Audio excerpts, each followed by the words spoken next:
Ladies and gentlemen, the program will begin in 2 minutes.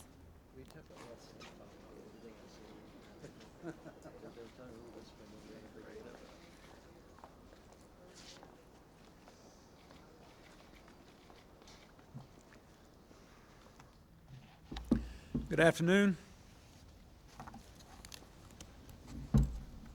Oops, almost dropped it.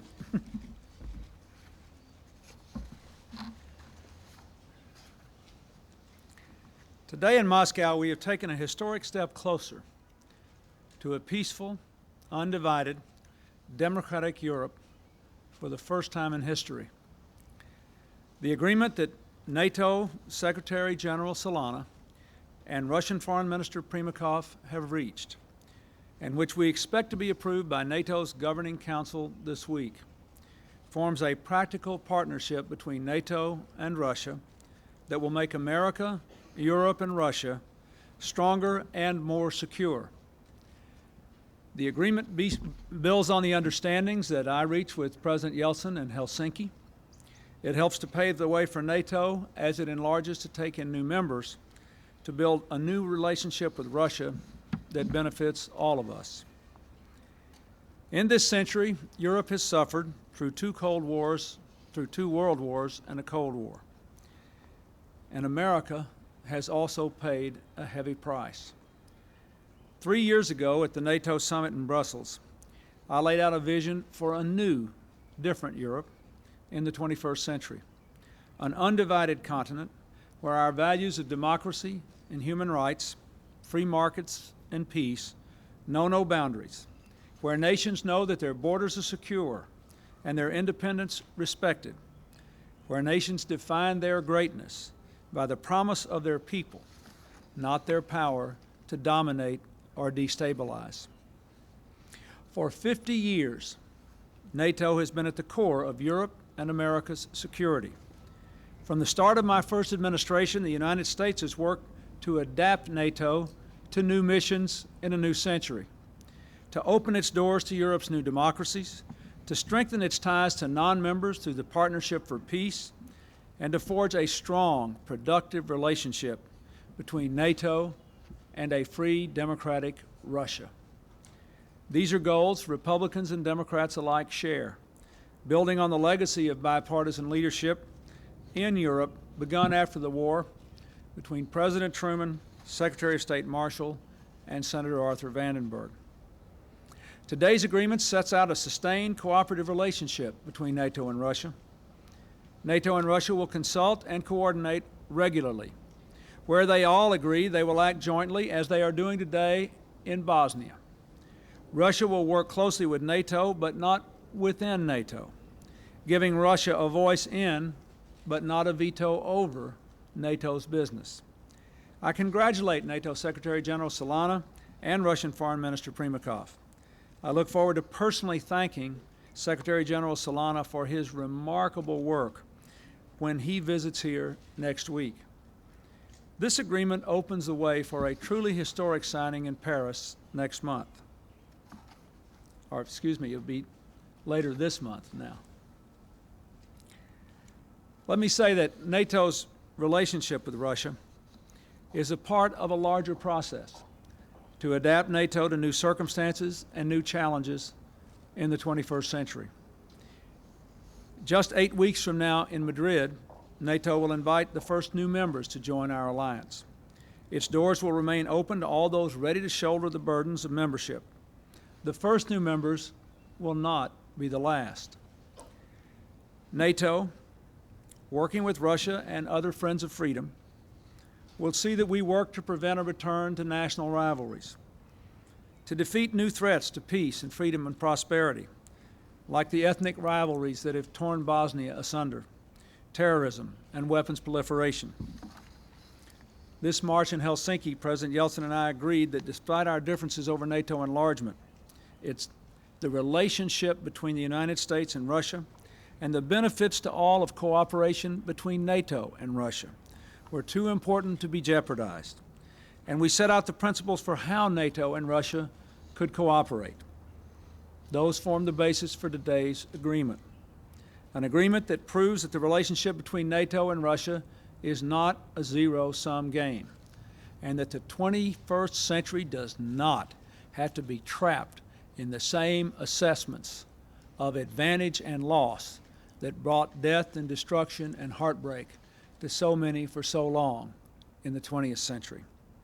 It is possible to enlarge NATO, to maintain its effectiveness as the most successful defense alliance in history, to strengthen our partnership with Russia, and to do all this in a way that advances our common objectives of freedom and human rights and peace and prosperity. We can build a better Europe without lines or gray zones, but with real security, real peace, and real hope for all its citizens. A more secure, peaceful, and hopeful Europe clearly means a better world for Americans in the 21st century. Thank you. What do you think finally brought the Russians around? There was one-sided factor. And how much of a problem is it going to be now that you've got the Russians sort of on board to convince Congress that NATO shouldn't actually stay? Well, let me answer the first question. I think what brought the Russians to this agreement was a sustained effort at dialogue between Russia and NATO and between Russia and the United States and other friends of democratic Russia, making it clear that NATO has a new mission, that there was no attempt to be more threatening to Russia, but instead to build a common partnership for democratic values and democratic interests. Yesterday, President Havel of the Czech Republic had a very compelling article in one of our major newspapers laying out that case. We are not going to define NATO in the 21st century in the same way we did in the 20th century, and we are trying to change the realities that caused so much grief in the last century. I think he understood that in other words, that a democratic, free, non-aggressive, that is in a destructive sense, non-aggressive Russia, is not threatened by an expanded NATO, particularly now that there's going to be a partnership to work in areas which are in our common interest to work. So that's the first thing.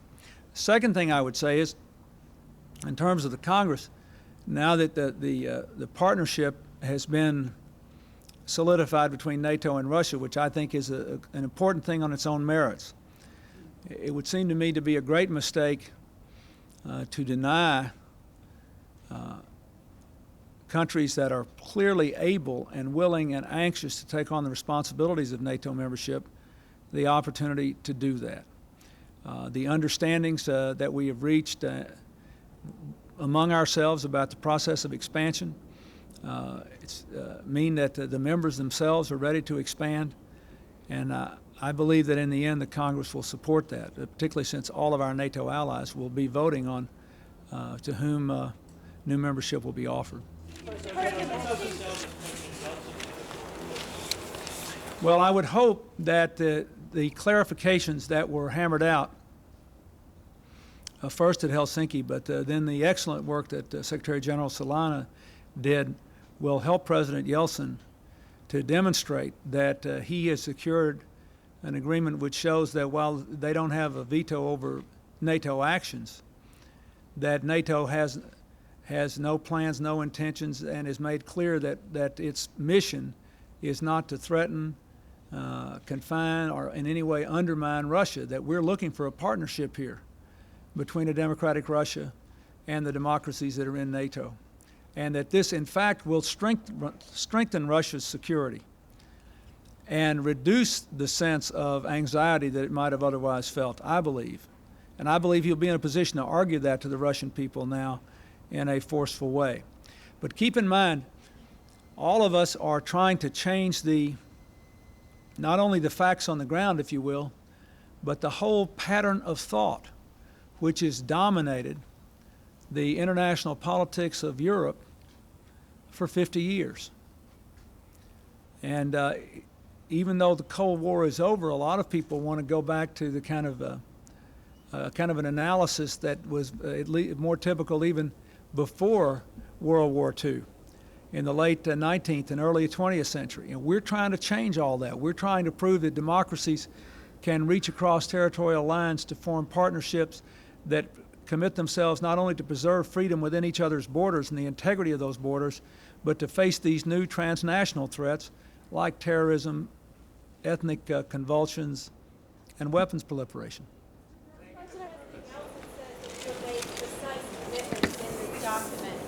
To guarantee that there will be no military installations in the new member states.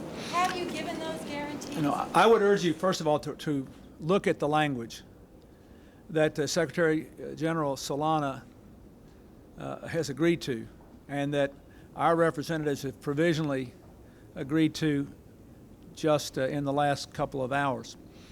What the language does is to make it clear that there are no plans and there are no reasons to, in effect, activate old Warsaw Pact military installations for what you might call traditional NATO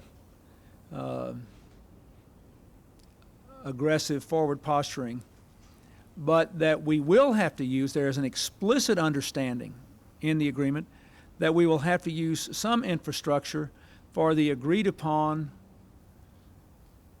operations that are an integral part of being a NATO member. So all we're doing in the understanding is to recognize, yes, there will be some use of military infrastructure so that the requirements of membership can be met by any new members.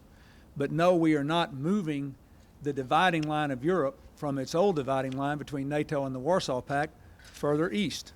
So I think we got just exactly the right kind of understanding. And again, I think Secretary General Solana did it right. President, can you describe your change of thought? Thank you.